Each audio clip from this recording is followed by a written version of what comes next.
November 4th, 2022. I'm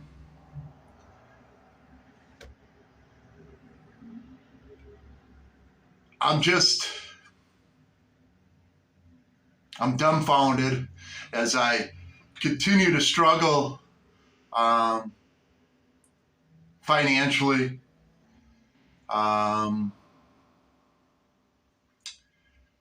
Like I said, there's no point of being embarrassed anymore. When you're left on the outside to look in, you're left on the outside to look in. And I've said it many times, I'm grateful for my home, but it takes so much to upkeep these homes. And I do my best without any financial resources or aid. Back to wiping my ass with newspaper again, out of toilet paper. I can't even write right now because I can't afford a pen. And as stupid as it may sound, or come back 10 years to look at this day and go, oh my God, what was I talking about? But I should have been doing this 20, 25 years ago, 30 years ago, 35 years ago, 40 years ago when I started getting failed. A couple experiences through life that I've suffered on fortunate circumstances I've suffered. I could go back to pre-kindergarten and having the teachers throw a huge fit that I was mentally retarded at 4 or 5 years old, because I would lay on the desk with my head down, and I would lay with my head down on my right ear, so when the teachers were talking to me, I couldn't hear because I'm deaf in my left ear. From the right ear works, the left ear doesn't. And from 4 years old and on, there was this testing and all this ridiculous stuff that came along with being mentally retarded. I remember being in these hearing aid places down in Green Bay, and for hours they would sit there and go with the thing in my ear, beep, can you hear this one? Beep, can you hear that one? Beep, can you hear this one? Beep, can you hear that one? And they took delight in doing this to a 4 or 5 year old. And even as the years went on, I think I got into into the public schools, kindergarten and stuff, but I knew I was failed. When that stuff's going on that early in your life and you're not doing the normal things that other kids are doing, and you're not able to achieve a better or higher learning from educators because I'm mentally retarded, it's awful. It's awful. And then let's skip some years ahead when I'm in school, and then I joined Little League. I hit a home run, a smash home run down at the Spies Field over the fence, and I was hitting home runs right and left. And one day I decided I hit this home run off of an old friend, passed away, Drew Thompson, old left-hander. He threw a knuckleball, and I smacked that ball over the fence. And I remember running around the bases like Kirk Gibson, and I was going, I'm number one. And I could hear the parents in the stands going, he'll never make the all-star team. He's done. He's a recluse. He's showing off. And I knew from about 12 years old on, because of my mental retardation, that the next generation above me was going to fail me. The parents and the teachers and the government and the private sector business owners were going to fail me. I knew that. And I was good. But they thought that they needed to take counsel and downplay my success because I was a exuberant young man at 12 years old, hitting a home run, running around the bases like Kirk Gibson in the World Series, And my old buddy that threw the knuckleball, he didn't care, But the parents in the stands were just irate, that I could be celebrating like that.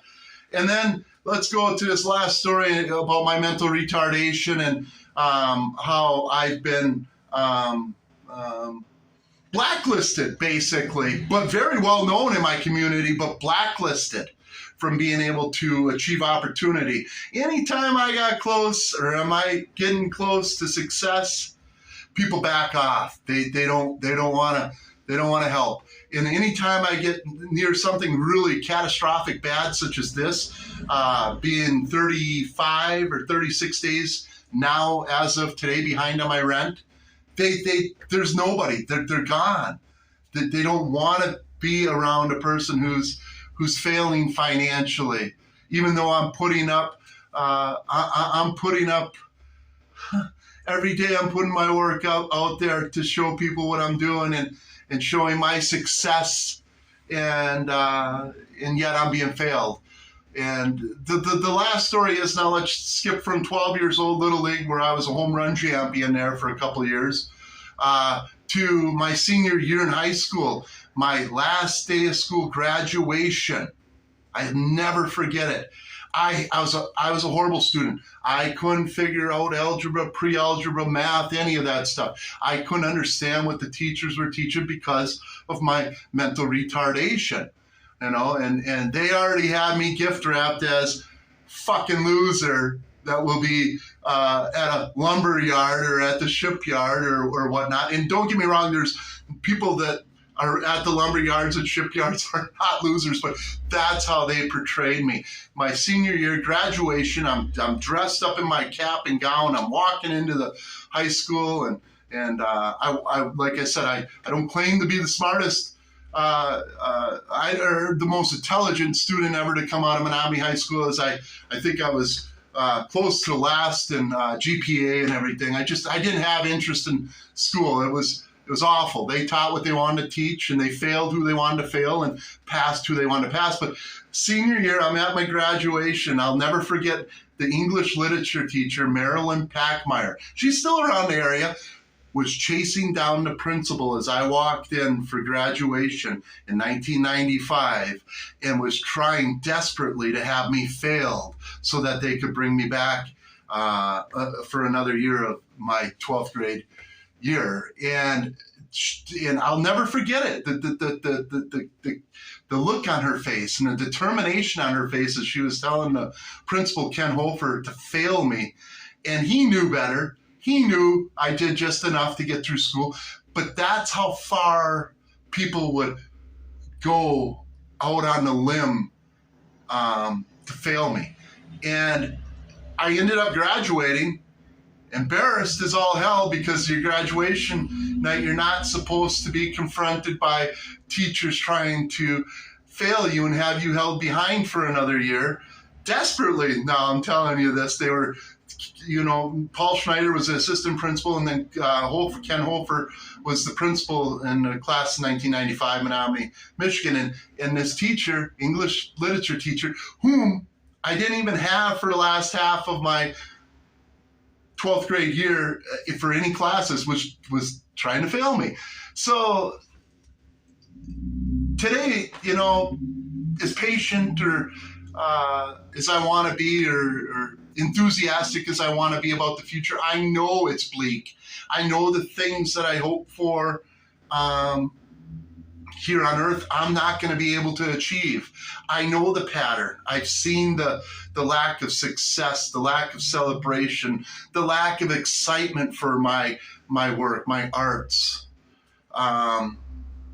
Like I've said in previous videos, you get an understanding when you talk to people face to face through the years in how and what they think of you. And I've known all my life, Social Security, Department of Health and Human Services, the state of Michigan, they know I'm mentally retarded, but they have no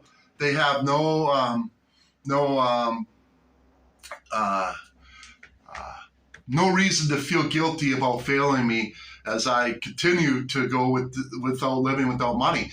And for people to think that it's that easy for me to just go out and get a job, I don't even want to look people in the eye. It's been that way for years now since I've been living without money. Yeah, I live in a city, but I might as well be a hillbilly out in the middle of the woods just trying to get by. Like I said, continually I keep running without supplies and not earning money to be able to be able to do my upkeep here. Like I said, I don't give a fuck. I'll take newspaper and wait my ass all day, and I'll be cleaner than you fuckers anyways. But for you people out there that think it's funny to have me cornered, to have me sitting in the corner with the dunce cap on, thinking that I don't have anything to offer, put yourself in my situation. Put yourself in my situation. I am living without money. What do you expect of me? I haven't punched a clock in 17 years. I've lived this way now for over 17 years. Some years far, far worse than this year, as I've only earned $1,500 to live on this year. And people think that it's all right to punish me because I speak out boldly on my behalf, trying like hell to fight for equality on my behalf. But it continues to go nowhere. And I continue to be failed. And whether it was from pre-kindergarten, when the teachers were sending me around to have all these sorts of mental retardation checks on my head, they should have known. To Little League hitting a home run, and I was exuberant, enthusiastic, showing off, and the parents in the stands were booing me. Because I did something good, and I was proud of myself. And then to my senior year, graduation night, there's teachers running around trying to get the principal in the crowd to fail me. And if he would have said failed, I would have been failed, and I would have had to have redid my senior year. And I wouldn't have, it was done by then already anyways. I was already kicked out of my home. I think at 17, I was living in a friend's basement, just barely getting by. Same clothes every day, but you know, the pattern of from childhood to adulthood, the pattern that goes along with the struggles it's really eye-awakening or eye-opening that I could see it and experience this kind of struggle, but no one else can.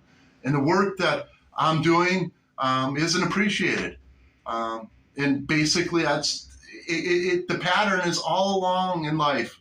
And I'm not complaining, but live for a second without money, without means to run out and get some toilet paper. When you run out of toilet paper,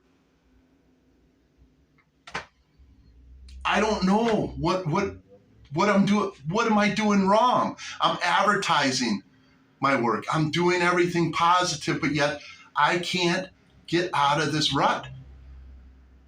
I can't get out of this rut. And I'm not gonna get out of this rut. If I get evicted because I can't pay for my rent, I'm moving into a nursing home. That's it. There's no other. I'm not even going to pretend that I'm going to be homeless anymore. Although I've been homeless, I don't know how many times in the past because of uncertainties such as this. And to know that I'm being failed to be able to pay my house rent. I owe $80 for last month and this month's rent, and I can't come up with that. Money just dried up. It's gone. Nobody has any time for Jonathan Hansen whatsoever. They just turn a blind eye and a deaf ear to me. Or else they celebrate the fact that they could fail me and blacklist me from resources to be able to live a normal, minimal life. I don't even leave my home. Yeah, sure, you'll see a video every once in a while, me out for a ride, and I'll take a video of somewhere in Menominee County. That's fine. It don't cost me any money, and I have a friend that checks in on me from time to time. But now, with things going all haywire, nobody's checking in on me. The one friend, time to time, which I'm grateful for, but the struggles out there are unreal for people just to get by. But yet you see other people living high off the hog.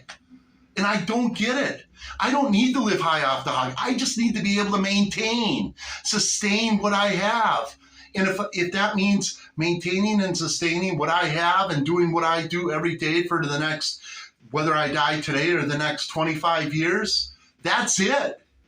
There is no more excitement that goes along with life. I've seen it all.